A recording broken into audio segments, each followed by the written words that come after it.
Kei te mihi ki tēnei whenua, ko Adelaide, Australia, Ghana tangata, tēnā koutou. Kei te mihi ki ngā manuhiri maha, tēnā koutou, no reira, tēnā tātou katoa. Ko Kongo te mona, ko Kongo te awa, ko Kongo te rohi, ko Gwyneth te iwi, ko Ngāti Kamri te iwi, ko Paul Nixon to ko ingo no reira, tēnā koutou, kia ora mai tātou. Te aroha, te whakapono, me te rangi marie, tātou e. Te aroha, te whakapono, me te rangi marie, tātou e. Kia ora mai tātou.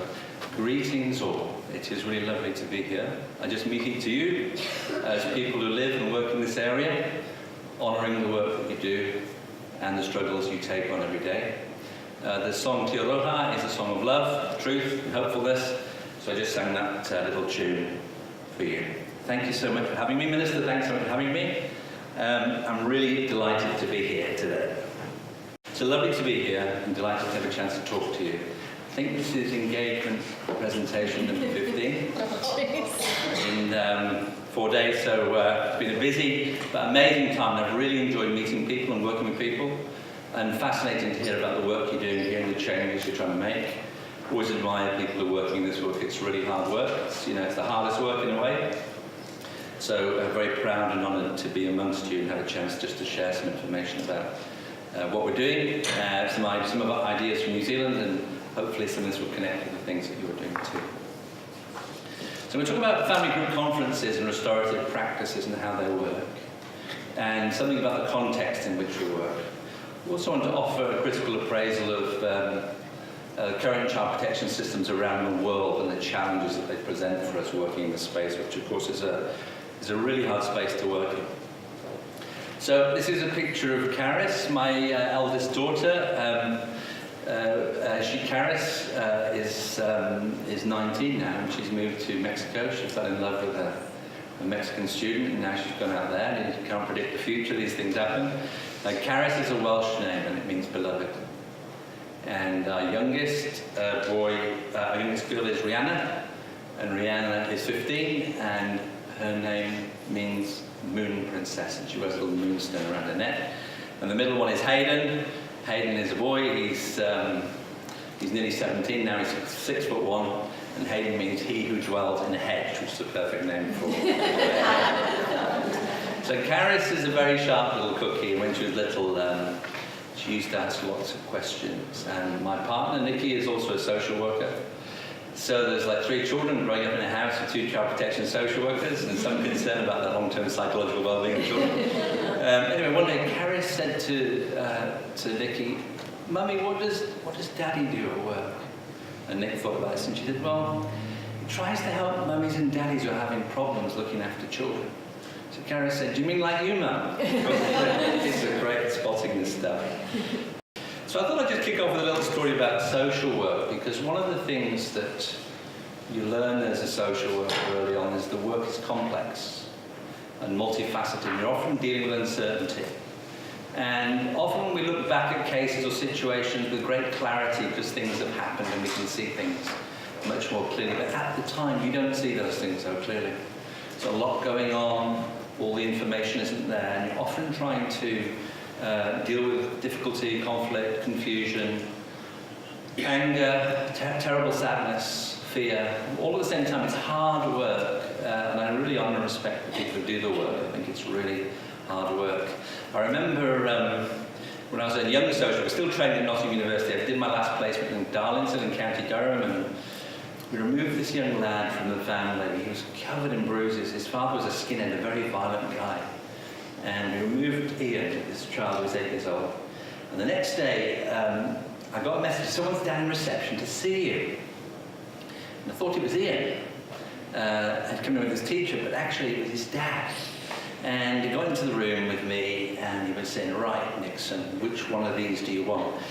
They used to have these little panic buttons behind the seat, you see. So I was sitting there thinking, okay, I'm supposed to stay calm at this point and not too much eye contact and just be calm and communicate. I was thinking, if I lift my hand to get around the button, will I get thumped? Anyway, happily, I managed to talk my way out of it. And I came out, I was quite shaky. I went up to my supervisor and I said to him, I explained what happened. And as I went in through, my university professor was on the phone to him saying, how is the placement with Paul going? And so I come in and I said, God, I think I've just nearly got beaten up. And so my supervisor at the placement said, oh, he's almost got beaten up by a client. And there was a pause on the phone and they went, excellent. Wonderful learning experience for him. So that was one of the early learnings for me about the work, and that you try and do this on your own, it's too hard. You try and just work with small parts of the family, it's often too hard. You really have to have an inclusive model where they put support around the workers and support around the families, and we're more inclusive in our approach. And that's pretty much one of the key arguments and ideas I want to put forward here today. In the context of child protection, there is a lot of knowledge. It's a growing knowledge and evidence base, although it's still youthful when you compare it to other disciplines and professions. So let's not forget that social work is a young profession, and its knowledge base is young. It's really only in the 1960s that the Kemp paediatricians started to identify and talk about and make public issues of child abuse in a way that had never been seen before. Then through the 70s was a period of awareness raising around child physical abuse. The 80s around child sexual abuse. In fact, when I was a newly qualified social worker in 1990, 80% of my caseload was child sexual abuse. I was 22 years old, and I didn't know what I was doing, if I'm honest with you. I'd done 4 years of university education. It was really complicated stuff. And that pattern has changed, and what we're seeing much more now, rather than acute patterns of risk or need, are chronic patterns of need around neglect and emotional abuse, but I'll say more about that later. So what happens when things go wrong in the system? Well, sometimes we get asked to do the same thing for harder and longer. We strengthen the orthodoxy, try and make the child protection system more muscular, more focused on procedures, risk management, regulation. But is that the right way to tackle the problem? And that's one of the questions I want to raise today. Do we need to think about doing something quite different? Did Einstein say about that? Insanity is doing the same thing over and over again and expecting different results. So what do we know about some of the tensions in the orthodox child protection system as it runs around the world? Often it's characterized by blame and conflict. There can be low levels of participation of family and professionals, and a kind of learned helplessness in how do we tackle these problems if we're not in control.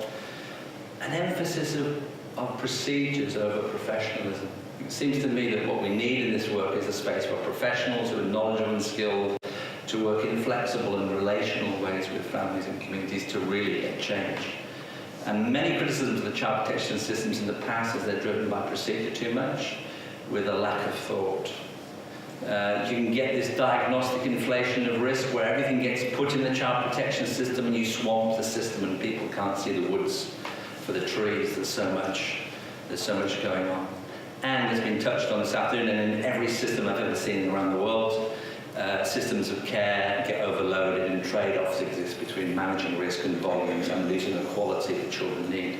Fundamentally, children get lost in this system sometimes as we become preoccupied with the procedure, the process, and the requirement to manage the volumes, which has a negative effect, right? So what are some of the enduring orthodox welfare beliefs that we should challenge? One is that only agencies regulate risks, but they don't. If you think about what a social worker can do with a family, they can visit once every 2 weeks or once every 3 weeks. School teachers see children all the time. Families are central, particularly wider families, are central to the care and protection of children. And we need to engage them more in that function of supporting and helping and protecting children. Wider families are critical to success. The focus for too long has been too narrow. Focus on the child and the parent. When we say the parent, what does that usually mean? The mother. Usually means the mother. Rather than thinking more broadly about the child and the child's relationship with the wider family. Professionals often define the terms and rules of engagement to which families have to fit in, and there's a menu of agency services or top-down solutions. So these problems I'm describing to you exist around the world in child protection systems. They're well documented. It's one of the huge challenges of transforming our child protection and child welfare systems. Okay, so what if our focus was different? What if we thought about this slightly differently, seeing children at the heart of the economic strategy for growth of the country, children at the heart of how we develop our society, community, families, cities, nations, that we invest in children long term, and we see a disproportionate investment in children. All the research will tell us that what we put into early childhood cannot be matched for impact in later life, cannot be matched for impact. What we know now about children's development, their attachments, their resilience, and their brain development is those early years are really critical to their future life chances and well-being. We have to invest disproportionately in children and see them at the absolute heart of our strategy. And I think we can take that argument quite far. If we start to think about children as citizens in their own right and what they can be and what they can contribute, it takes you into conversations about things like democracy and participation and voice. And what would happen to our political landscape if we gave children the vote? What would happen to our political landscape if we gave children from age 12 the vote? Would we start to invest in children more? Probably. And that would be a very wise choice indeed. Seeing children in a more holistic way, so we can't just focus on one part of the child, but we know children's needs and outcomes are interconnected. Children's safety is connected to their education, it's connected to their health, it's connected to their participation and their belonging and connection to family. It's well documented. If a child is excluded from school, their chances of being abused statistically go up. So schools need to understand when they exclude a child from school, they're putting them at higher risk of child abuse. Their chances of their placement breakdown goes up significantly. It needs to be understood that that's the cost of that decision, and their chances of reoffending go up. All these things are connected in many different ways. In fact, I learned this afternoon because I was meeting with a group of NGOs, and I went to a toilet and I met a guy called Gareth. Isn't he in the room? Gareth, are you here? Gareth, my brother. So I've never met Gareth in my life. And we're in the toilet together, chatting away, as we do. And I said, Gareth, where are you from? I could hear in his accent, Gareth's a good Welsh name. He says, I'm from Holyhead, but I lived in Colwyn Bay. I said, Gareth, where were you born? He said, I was born in St Asaph, which is exactly the same town I was born in North Wales. So we've travelled from the other side of the world, and we've just met in the toilet. And of course, all things are connected. Indigenous leadership has been really important to making a change in the pattern of the way that we work, and looking at our Indigenous leaders and how they can redefine our patterns of engagement and work with children, young people, families and communities. Putting children's voices front and centre of everything we do. And I'll say more about this, but you know when you bring children in the room, how the atmosphere changes, right? You've seen that? And how the conversation changes. And how children put things in front of us that make us think differently and respond differently. So having children's voices front and centre is really important. And underpinning those things is a restorative approach that integrates our work together. So I'm going to talk about those things today. So here's an organising idea. Would it be fair to say that child protection systems around the world, quite rightly, are criticised for doing too much work in the toolbox? We do things to people, we try and manage risks for them, we take over, we move in, or it just gets too overwhelming or too hard and we go into the not box. We can't do this, it's too hard, I'm exhausted. I do remember as a social worker, like 2 years after qualifying, doing my visits, and one day I was going to go and visit this family, and I was too knackered. I was exhausted, and I drove past the house and decided to visit the next day. I was very much in the not box. But we have to look after our people if they're going to do this complex work. In New Zealand we call that kai mahi ora, which means the people who do the work need well-being, and we have to look after them. They're doing complex and difficult and challenging work. Or we go into the permissive box, we take over and do things for people rather than enabling them and engaging them in ways that they can take leadership and ownership of their futures. So what are some of the key restorative principles that shape our work and shape our thinking? So this is from your own John Braithwaite, ANU. If you haven't read John's work, I'd encourage you to do it. It's fantastic stuff. He's been writing in this space for a long time. And he says restorative principles have a number of key elements. The first is give responsibility and power to those who are most affected. So that means children, their parents, their grandparents, their uncles, their aunties, and people around them, because those are the enduring relationships with children. Widen the circle of people who can be involved, pluralize it. Put the problem at the centre, not the individual, and move decision-making closer to those who are closest to the problem, because they have expertise on what's needed to be done. So this is basically a continuum of restorative responses, and restorative practices are growing around the world, and certainly in New Zealand they're a common glue to bind the way agencies and communities work together. But they are a continuum. There are a range of practices that fit together in terms of a philosophy. So at the first base of restorative practices is simple affective statements. In other words, making statements that elicit an emotional reaction or response in people around you and your mutual accountability in terms of relationship. So I'll give you an example of that. A friend of mine was eating at her favourite restaurant called the Single Pebble. And in front of the Single Pebble is a lovely garden with beautiful flowers, and she always talks about it, how they grow it, and she was sitting in the restaurant looking at this thing. A couple of young lads who were drunk came up that evening and started to pull the flowers out of the flower bed, because they were drunk, they're being stupid, right? So what she could have done is gone out there and said, right, you buggers, bugger off, stop making a mess here, I'm going to call the police. But what she did in fact was she went out and used an affective statement. She went out to them and said, I really love this flower bed and you're destroying it. I feel sad about that. And their reaction to that was to stop and literally try and put the plants back on the ground. But what it calls on is the emotional connection and relationship in other people, and builds a sense of empathy and understanding. A very simple but powerful process. Through to restorative questions. What happened? Who was affected? What were you thinking about? What do you think should happen now to put things right? Right through to family group conferences where we bring people together for complex and multifaceted problems. So I haven't got time to go into this today, but I just want to reference it for you so it's in your mind, and I know a number of you will be part of thinking about this already.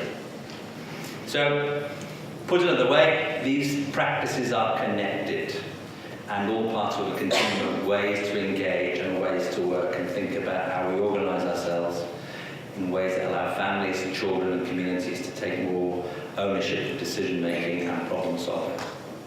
My sister is a head teacher in a school in Hull. And Hull is the end of the line in North England, literally at the end of the line. There's a trail that goes north to south in the UK, from London up to Edinburgh and on. And there's a trail that goes Holyhead, actually, all things are connected, Holyhead, right the way through to Hull. And so Hull is the end of the line.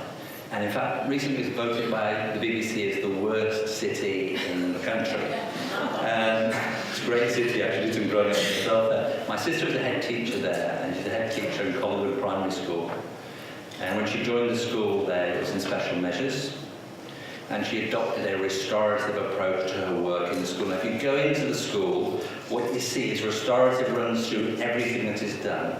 It runs through the communication with staff, it runs through the communication with children, the way they work with parents or family members who come to the school. It runs through the fabric of the school. And Estelle took the school from special measures, which is as bad as it can get, to outstanding in 18 months. And it's stayed outstanding for the last 10 years, and it's still outstanding now. And Nigel Richardson, who was here last year, went to Estelle's school because he was the director of children's services, and he wanted to know what people were doing in the school that was so effective. And what he saw was restorative relationships and restorative practices working on a day-to-day basis that transformed the school. So Nigel thought, wouldn't it be something if all our practitioners and all our agencies worked in a common way across the city that had this restorative element that encouraged the ownership, gave people responsibility, and gave them power to solve their problems. And then he moved to Leeds and did the same thing in Leeds. So it's quite, as I said, all things are connected. So That's a little story. I was walking through the school one day and I saw 3 young lads, 8-year-old boys, sitting on the floor. There was 2 African Caribbean boys and 1 white boy sitting on the floor talking, and I said to my sister, "What are they doing?" And she said, "They just had a fight, they've just circled up themselves, and they're now sorting it out through an impromptu circle."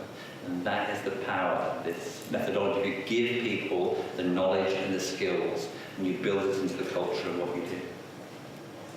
So, how do you make this work? Well, the first thing you do is you have to develop community and build relationships and connections.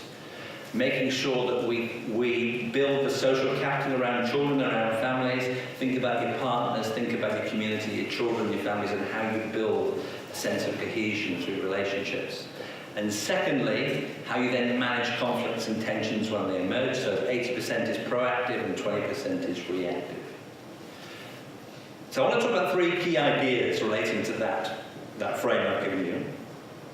The first is redefining our relationships with children and families and how we do that and how we work with them. The second is how do we build Indigenous leadership and engage Indigenous leadership so it makes a huge difference to the way we work and think. And thirdly, how do we work across agencies and stakeholders? Because of course these things interact, they interplay together. So what does New Zealand look like? Well, it's a population of 4.4 million. We have 1.2 million children, 24% are Maori, 9% are Pacifica. We have 4,500 children and young people in care. I'm just trying to get a comparison on South Australia. So South Australia has a population of, I think, 1.6 million, around that. And how many children you have in care at the moment? What's the pattern there? 3,000 or something like that? 3,500? So it's a low number of children in care, and that has been highly attributed to the use of these restorative practices, and particularly family group conferences. So once family group conferences started, our care proceedings halved, and they've halved in terms of total number, and the number of children in care is low relatively, with most children being placed with their wider family or their kinship network. We found wider family, grandparents, uncles, aunties, absolutely critical to the future care and protection and success of children's well-being. In New Zealand, there's about 80,000 notifications in 2016 to child and family. 50% of those came from the police. Led to 45,000, so a high level of investigation assessments. And we do about 8,000 FGCs annually. One of the things that's really striking about patterns of need coming through to practitioners working in child protection spaces, the pattern has changed. Now, historically, the primary concern of people working in child protection systems was child physical abuse and child sexual abuse. But that's really only 15% of the work now. 85% of the work is problems around children, parental drug and alcohol problems, mental health problems that are untreated, domestic violence, poverty, poor housing, social isolation. Of course, these factors, they interact and work together to have a negative effect on the well-being and outcomes for children and young people. So interestingly, professional focus can get caught up in immediate risks and some kind of quick fix cycle, trying to fix and manage those immediate risks. Where often for families, the problems are more enduring and take place over time and need a more sustained involvement. There's a great piece of research that's happened in New Zealand about a piece of work called Family Start. Family Start is run by NGOs, it involves social workers, and they've just finished an evaluation of Family Start around New Zealand. And what they found with Family Start is it's led to a significant drop in child mortality and child morbidity. So child death has dropped, and serious illness and accidents for children has also dropped significantly. How's that come about? Well, they have a distinctive model of engagement. They have a practitioner who goes and engages with the family, has an educative model in terms of the style of work, giving parents and family advice and information about parenting, around health, around solving problems, around resolving conflicts.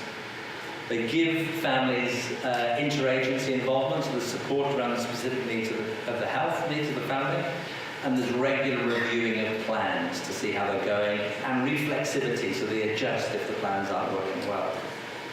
What's striking also is the average level of engagement with these families is 18 months. That's the average level of engagement. So a significant connection and long-term investment, but leading very clearly to significant outcomes for children and young people. So what does the evidence say about our work? It says protection is best achieved by building on the strength of a child's living environment rather than expecting miracles from isolated and spasmodic interventions. But that's often what the old child protection system delivers, isolated and spasmodic interventions rather than more integrated, wider, fuller levels of partnership and working together. So how do we get these two systems to interact? We have a professional system which is structured, organised, rules-based, formal and rational, put rational in inverted commas, and a family system which is dynamic, loose, understandings-based, informal and relational, built around relationships and how we understand each other. How do we get those two systems to work effectively together? So, football, in this part of the world, what shape is the ball? What shape is it? It's like a baked bean. Never heard that before, that's great. It's like a baked bean. That's pretty good. Okay, so in my part of the world, the UK, before I came out here, football was round. There's an obsession with football in the UK. So I did some research on football in the UK and how often the home team wins. How often do you think the home team wins? 70% of the time the home team wins, exactly right. So how do we position families to be the home team so they can win, so they can get the right sort of outcomes for them? Well, one way of doing that is the family group conference, bridging the informal and formal systems around children, bringing through an independent coordinator together a wide family network. Now, I've been really interested about the application of family group conferences in different jurisdictions, and how it can be positioned to meet the needs of the organisation rather than the needs of the child and the family. And that's a really important piece in understanding this. When I got to New Zealand, I'd read all about family group conferences, I'd done family group conferences, lots of them in the UK, and we had independent coordinators who organised family to come together, mum, dad, uncles, aunties, grandparents, family friends, people connected to the child, and a wider professional network. And those meetings were organised at a time and a place that suits the family. And the meeting was run in a way that meets the needs of the child and the family in terms of getting things done. So I went to New Zealand and went out to the site offices, and one of the first offices I went and saw this room saying, called the Family Group Conference Room. So I said, what's that? And they said, that's the Family Group Conference Room. I said, well, what's it doing here? And they said, oh, because it's easier. Who's it easier for, I said. The family, they said. And then they said, no, not really. It's easier for us. I said, that seems right to me, because actually you're undermining some of the principles of the process. You're looking for shortcuts, trying to save money and save time, but it's not going to work if you do those things. It's really important that when you run family conferences, you run them in a way that gives the family the decision making so they can make their own choices and judgments about what children need, rather than getting the family together to help us do our job. That's not the purpose of the conference. The purpose of the conference is for us to help the family do their job, which is looking after and protecting and caring for children. So what does the evidence say? The evidence says the most important condition for success was found always to be the quality of the relationship between the child's family and the responsible professional. Now, you know that doesn't mean being friends with your clients or happy, jolly conversations. It means honest, in earnest work where we confront the complexities and the difficulties that we're both working with. Too often, the research says, too often, disagreements between our customers and professionals remain undercurrents in the transactions between professionals and families rather than visible and obvious conversations, because that's the work. That's the work. And sometimes it just goes under the radar and needs to be in front of us. Honest, respectful engagement, constructive, professional relationships, where we engage in wide groups around children. So I won't spend much time on that. We know some of the practice challenges: bureaucratic creep, lack of time and resources to do the work, procedural and managerial annexation of practice. We need to create spaces where practitioners can work professionally and respectfully and negotiate partnerships and work restoratively with children and their families. Are we taking the relationship out of practice? Well, possibly, but it's one of the most important tools to get real change in the work that we do. So we have to construct practice and systems that enhance relationships, not diminish them. I've just got a couple of things to say about children. this would be a better world for children if parents had to eat spinach. How true is that? Okay. So one of the challenges in front of us is outcomes for children and how we do that. I should tell you a little story about my mum, because my mum was a head teacher. And she used to work in a school in Newton Aycliffe, in the north of England, and she always used to have her door open and the kids would wander in and out. Mum's retired now, she was back in Wales, living in Wales. And she was always really open with the kids. Anyway, one day 2 kids came in, and one of them had cut their knee in the playground. And they came in, and Mrs. Nixon, Samantha's cut her knee.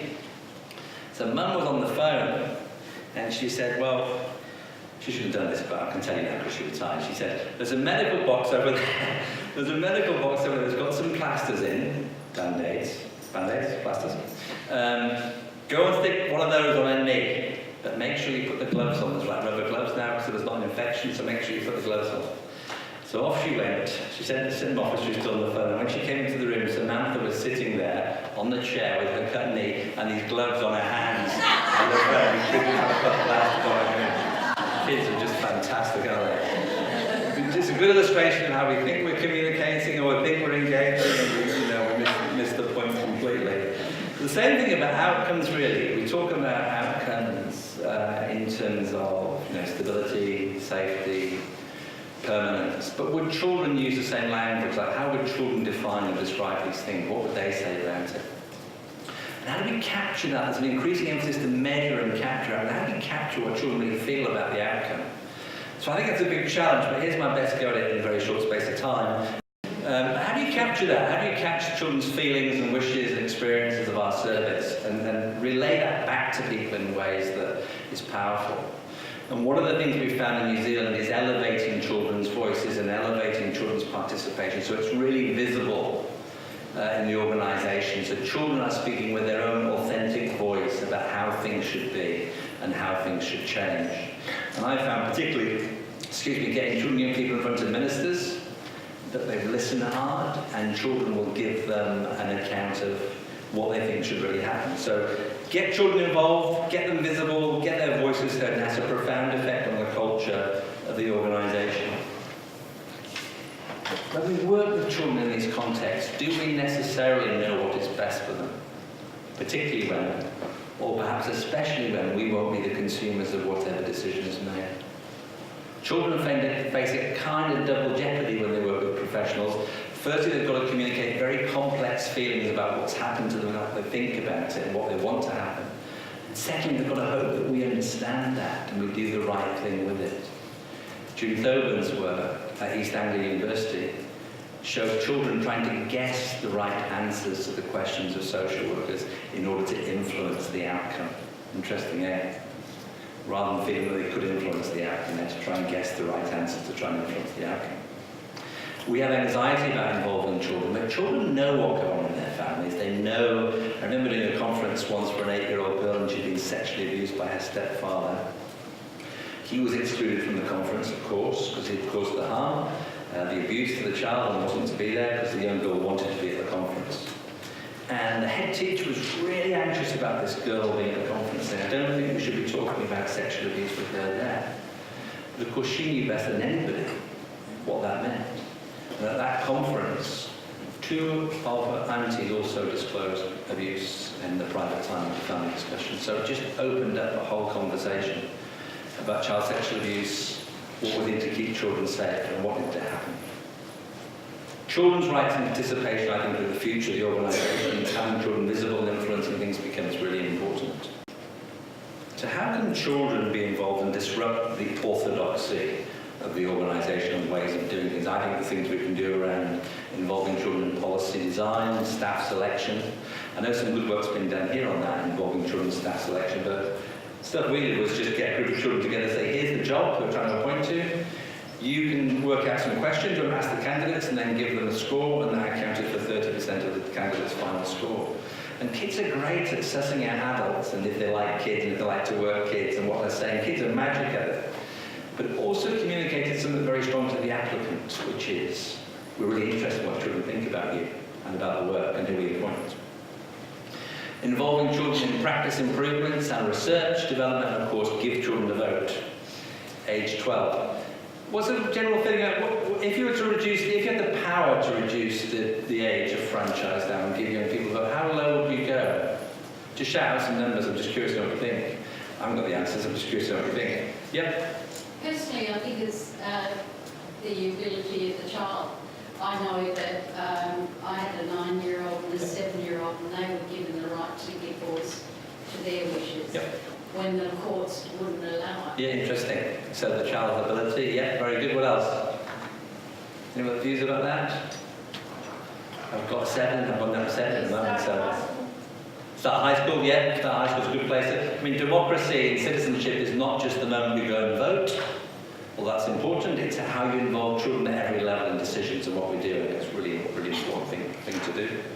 And I would say in the Northern Hemisphere, there's not too much evidence that the adults voting is doing that well. Yeah. Trump, Brexit, you know, bit of politics. Bit of politics. Okay, Mali. So, one of the key challenges in New Zealand is how we reduce the disproportionality of the Māori people in the system. They're twice overrepresented. So how do we work differently, engage differently to give Māori people a fairer deal and ensure that they're treated equitably in the system? So one of the key pieces of work we're going to take and to try and create a difference is to engage with Māori leadership and enhance Māori leadership, which is called rangatirotanga, in terms of how we do things and how things should look. Also emphasising tikanga, the protocols of engagement, and whakawhanangatanga, which is the active building and maintenance of relationships so you can work together and solve problems. And in trying to create this change, I was asked to try and deliver a practice framework, a policy framework by the Minister in 3 months. I thought, that's too difficult, that's too hard. I need to find the leaders who can help do this work. And I asked the Māori staff where the leaders were in New Zealand in terms of Māori leadership and Māori thinking. And they gave me the name of two people who are working outside government in the community, who I went to see and meet, and Lila Rufio, and the other one that came to the organisation with an agreement they could lead the change and build the Māori leadership across the country. And I said, can you do it as a policy framework in 3 months? And they said, no, it's at least 2 years just to get started. And so I said, okay. And they went about engaging with Indigenous practitioners around the country and learning from Indigenous practitioners about how they worked under the radar around the organisation to make things work for Māori children and their families. And as they travelled around the country, they started to build a picture of the best practice models with Indigenous people. They consulted with Kaumatua and Queer, which are the elders of those communities. And they consulted with people outside of NGOs, government, community, agencies, and in the iwi, and started to build a framework for practice, which became our practice framework for all children and families in New Zealand. Indigenous leadership created 8 key principles for engagement in a practice model called Te Tokatu Moana. And the Tokatu Moana is the rock in the ocean. So as the ocean shifts, you travel around the Motu, the island, the rocks in the ocean are navigation points that keep you true and keep you safe. And out of that metaphor came 8 key principles that guide all our work and run through our practice framework and through our policy framework. So Indigenous leadership made a big shift in terms of how we engage with Māori whānau, Māori mokopuna, the numbers of Māori children staying out of the care system, and also Māori practitioners coming into the organisation. So before they started, 19% of our staff were Māori. That number rose to 30% because people wanted to stay, but also people came. We've said this afternoon about if you want to get more foster carers, don't try and recruit more foster carers, just look after the ones you've got well. And that will lead to the people wanting to get involved and stay involved and be carers for the organisation. We built strategic capability with iwi and started to learn about how we engage with Māori differently. And one of the stories or lessons for me was I was asked to go and see the Tūhoe tribe, the Tūhoe warrior tribe. And they live up on the east coast around Whakatane.